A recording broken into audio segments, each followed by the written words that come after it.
Hello and welcome to Rotary in Action. I'm your host, Marty Peters, and it's my privilege this day to share with you a miracle story of people that have taken times out of their lives to go other parts of the world and make a difference, give hope to men and women and children literally 12, 13 time zones away. This opportunity for us to share this is a way for you to experience what Rotary is. You see, it's not just about men eating at lunch clubs anymore. It's men and women taking the time to become Rotary volunteers, sharing their passion, and making a difference literally all over the world. We'll be back in just a moment.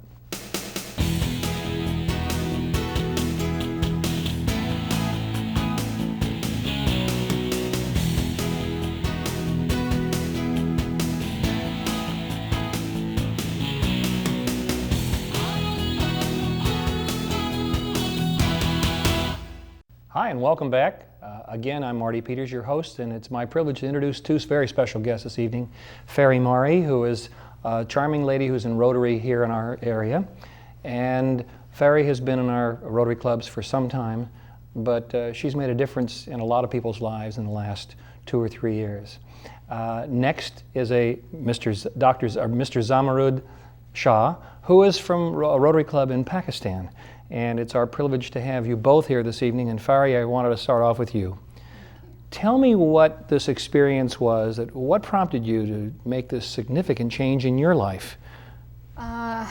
It was after September 11. I was watching TV, and and there was an unknown mother and child from Afghanistan. They were running through the rubbles, and they were talking, and they were telling the reporter they were like hungry for 5 days and didn't have clothes, and they were they had fear in their face, and they were running for a safe place, and they speak Farsi, and I think that was the point. That was the point. It came to me that with my background in nursing, I can do something, and especially I speak Farsi also, which is close to my own language. I'm originally from Iran, and that's all I needed. So it was like a light bulb that went off in your head? It's something. It was like argument for 2 weeks. I was like trying to deny it, that I have seen that scene and that effect I had, but I couldn't forget their faces. I mean, every day I was awake and I saw their faces. And so after 2 weeks, I went to my club, to La Jolla Golden Triangle, and I asked Steve Brown to help me. I will have to go there. It was something I can't explain it. Maybe it's it's something like a call, or I don't know what mention it. It was something that I have to do. I have to do, and especially that part of the world is nobody is really caring about those children and women. Especially, they have been through this pain and disaster for 32 years. And I had the opportunity and privilege, and I'm blessed. I'm a Rotarian. Bless you for taking the time. I have to do something. Well, Zam, I know that this tornado winds up coming over to Pakistan. Tell me your reaction before Fary even arrived. What was your thoughts on this lady coming all the way around the world? Well, Steve Brown, he sent me an email that a lady wants to come to Peshawar, Pakistan, where I live. Yeah. That's just on the border of Afghanistan. And she wants to come and help in the camps. And I don't know that lady never been here before, or this part of the world, and I don't know what she's going to do, or what she's going to think about it. But anyway, I talked to the club members, and they said that we can help, but how we can help? I mean, we never had anybody like this before. But anyway,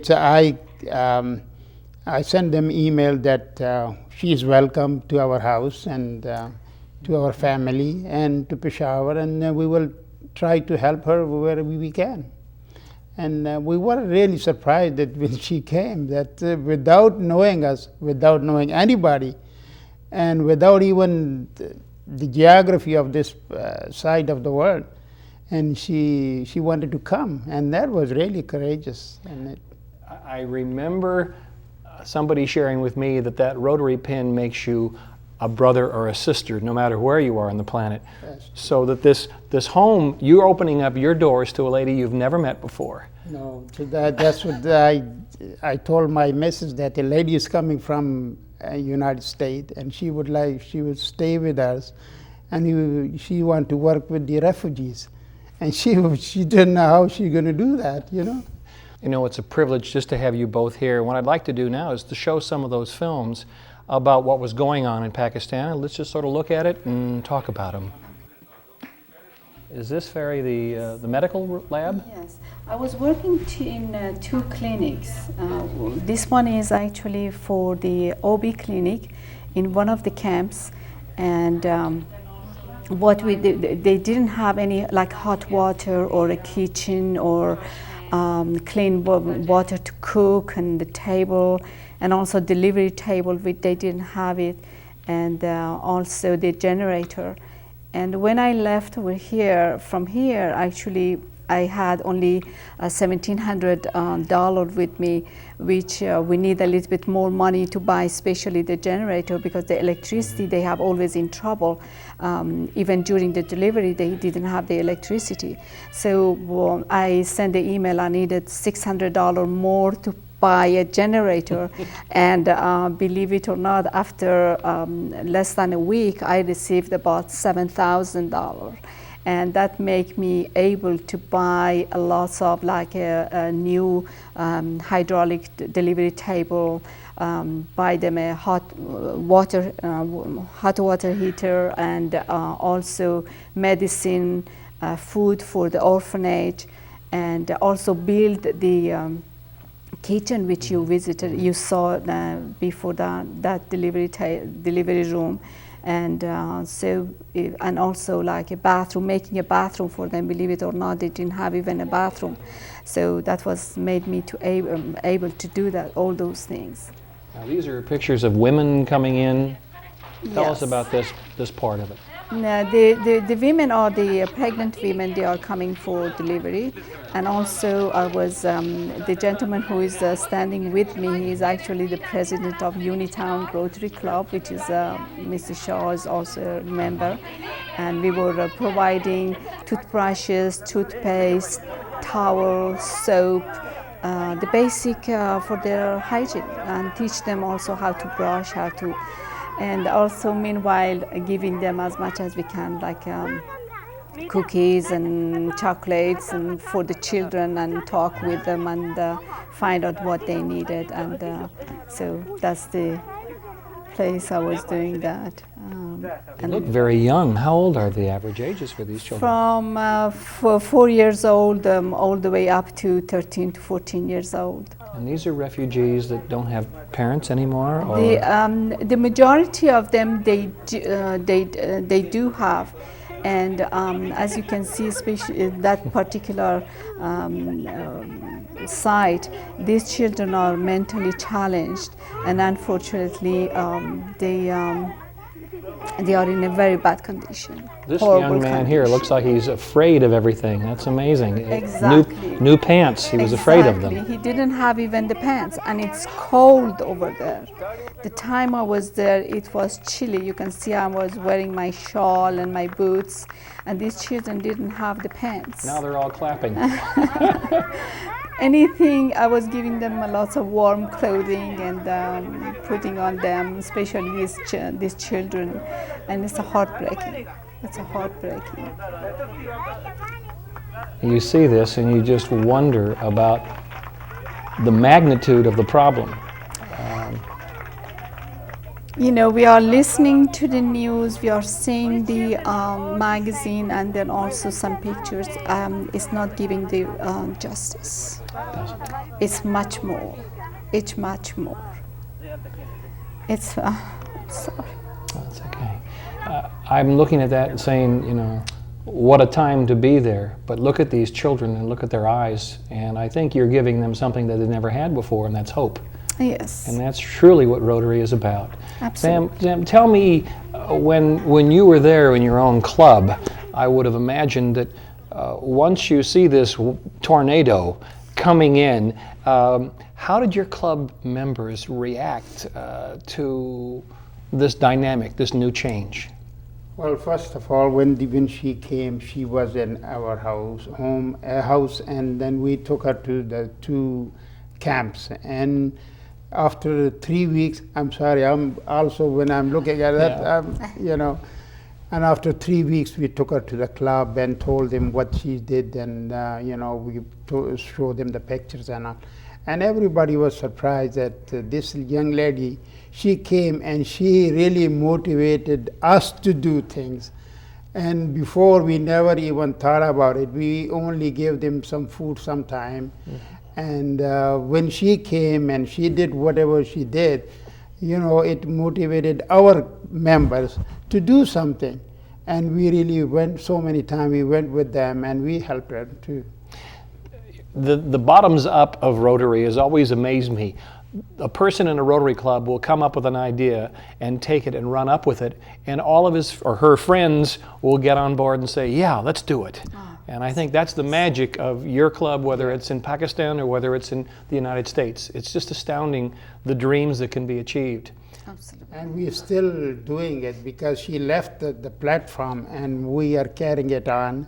And we are hoping that she will be back again this winter. Soon. And we will do the schools and whatever we can do. Excellent. Let's break away right now, and we'll be back after this short minute break. These are the children who had no chance. They're known as Brazil's street kids. They wander the streets dying by the thousands from drugs, AIDS, and bullets. Most of them have been abandoned, left to survive on their own. These children needed a place to go. I had to do something. So I brought it up at Rotary. People heard about what we were doing and asked how they could help. Together, we raised funds to give them a home and open the school. They're learning a trade. Now hundreds of kids have a family and a future. They're contributing to the community because Rotary believes in making things better for everyone. Rotary is making a difference right now. They have hope. Rotary gives people an opportunity to help. Hi, welcome back, and we're still here, and I wanted to follow up. Zam, you mentioned something to me that I want to capitalize on, and that's platform of where we've gone so far, where you have both gone so far. Tell us about what you're envisioning for the next, say, 2 or 3 or 4 years as far as the medical and the needs of the children in that area, and how Rotary can be a part of that solution to those problems. Well, when Fary was there was she visited 2-3 schools, and they had no roof, and these people were going to go back to Afghanistan, and there is no buildings, nothing there that they can start their schooling. So she mentioned that she can really, if we can have a school there, which will cost a lot of money, but she said that she can go back and see if she can find some funds, we can have a school for those children who are moving back to Afghanistan. And she then asked me if I can go to Jalalabad, which is near to Peshawar, and see if there is an area where we can have a school for those children who are going back there. And I went there to Jalalabad, and I stayed there for 1 day. And there was a leader over there of that area, and he showed me the place that if you want to have a school, we have about 8,000 houses around here and no schools there. So that's how I communicated with them back again, and I said, if you want to have a school, this is the best area you can have it. It seems as though this is a natural to cover the next piece of film that we brought back. Why don't we take a look at this film, and Fary, why don't you tell us a little bit about what these dreams are going to be turning into reality? This is the normal school that's there on the ground now. Yes, we are talking about the school, is basically 4 or 5 mats in the dirt floor and a blackboard and some teachers. They're teaching, they need also training, these teachers are, and these are all in the camps. and which I visited. There's some maths some classes for children, especially for the girls, which are the main point, because these children from 7 years old all the way to 14 or 15 years old, they have to be sitting in one classroom and learning, because they haven't been to schools and they denied of education for more than 25 years. And these are the children that they are extremely intelligent. These children, only during 20 days, they learn how to read, how to write, and how to do math. Only 20 days. And it's a pity that, and I saw the need they have to for children. Especially, there was one young girl and one young man, which basically they are the one who give me the insight to follow up if I can do something for these children. They were inspiration to me, because especially I was talking to them and I said, do you want to go back to your country? And they said no. I said, why, sweetheart? I said, because there is no school.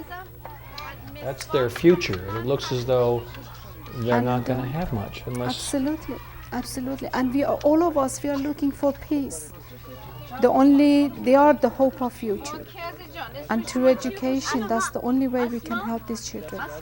So these dreams are the Pakistani club now is actually going to be helping, because it's their country and it's their children, but your Rotary Club and other clubs in our part of the world can help as well to make this dream become a reality. Oh, absolutely, absolutely. But this time we are aiming for Afghanistan, to build a school in their home, and so give them an insight, give them some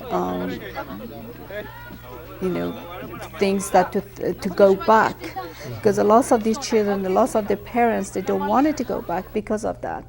And what are these here? These are the initial drawings, is that right? Yes, yes. This is when I was actually the refugees camp, I met a tribal leader which was very interested in schooling also. He asked us if he can donate a land through the community over there. And this is the drawing, one of the member of the La Jolla Golden Triangle, Mr. Rick Clark, he draw that one.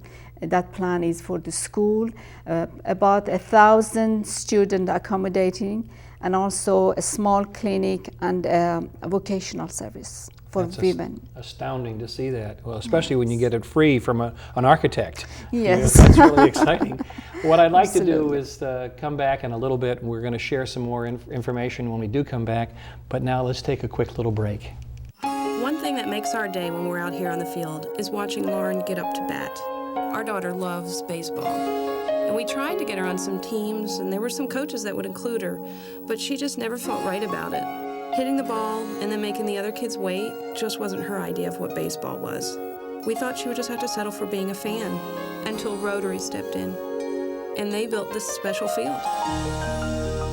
They took an idea of just letting the kids play baseball and made it fit these kids rather than trying to make the kids fit the field. Lauren forgets about what she can't do because they've given her the opportunity to do something that we never thought possible. When these kids get to play ball, their heart is there. They are so excited, and they just get to feel like regular kids. On the phone, I heard her telling her grandmother that she was the luckiest kid in the world. Rotary gives people an opportunity to help. We're back now, and Fary, I wanted to ask you a question, is that this is not an overnight job. This is a long-term job, but tell us what your thoughts are and your dreams are, sort of short and long-term, for where you envision yourself and Rotary in this beautiful quest. Absolutely. My goal and my dream is this school will be built and give the hope to these children to continue their education, and understanding of other and respecting other cultures, and understanding of different differences, and be more tolerant to as our logo in a Rotary always says, plant this, sow the seed of love. That's the main goal. And the other things is give the incentive and the courage to others to do the same, to other Rotarians, non-Rotarians, to give them to do more for these people, because these children deserve to be educated, deserve to have a better life, deserve to live a more productive life.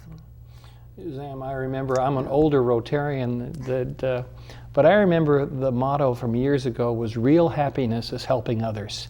And that was quite a while ago. But I think this theme rings through, the sowing the seeds of love, but also the help that we do. I'm sort of curious from your side,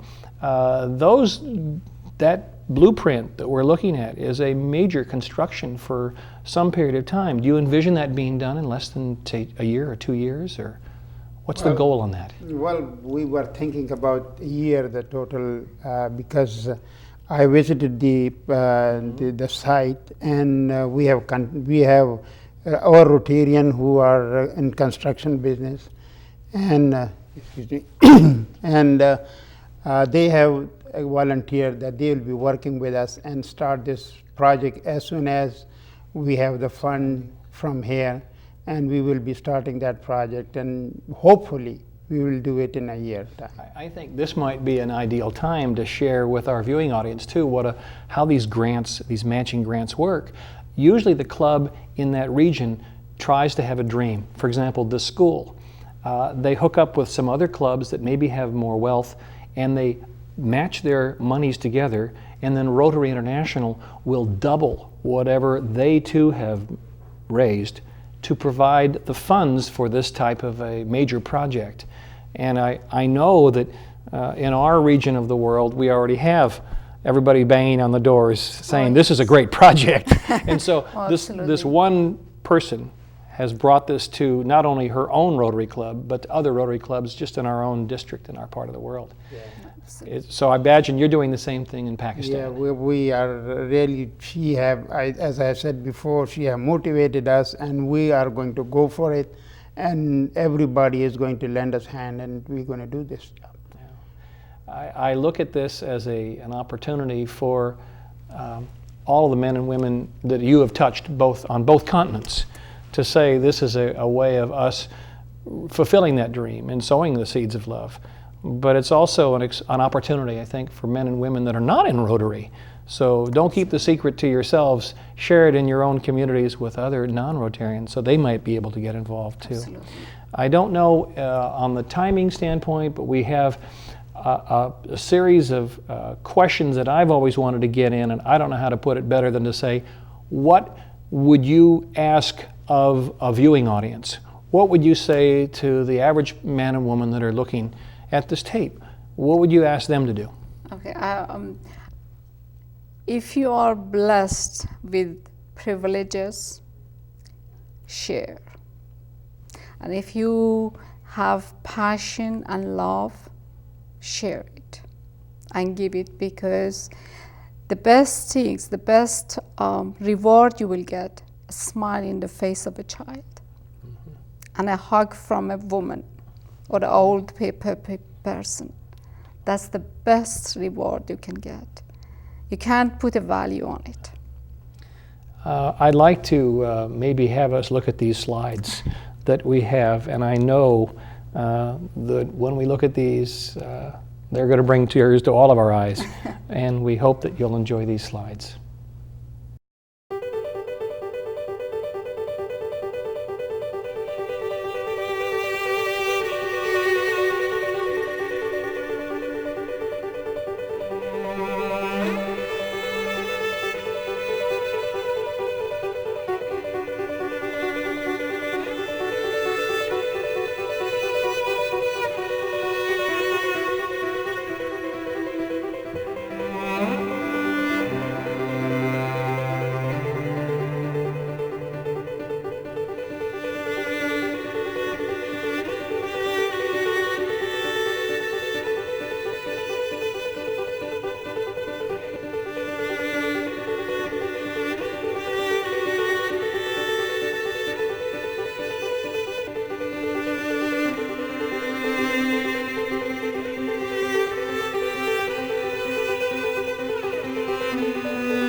those slides, I think, will always bring a tear to everybody, but I wanted to get a question to you before we end this TV time together.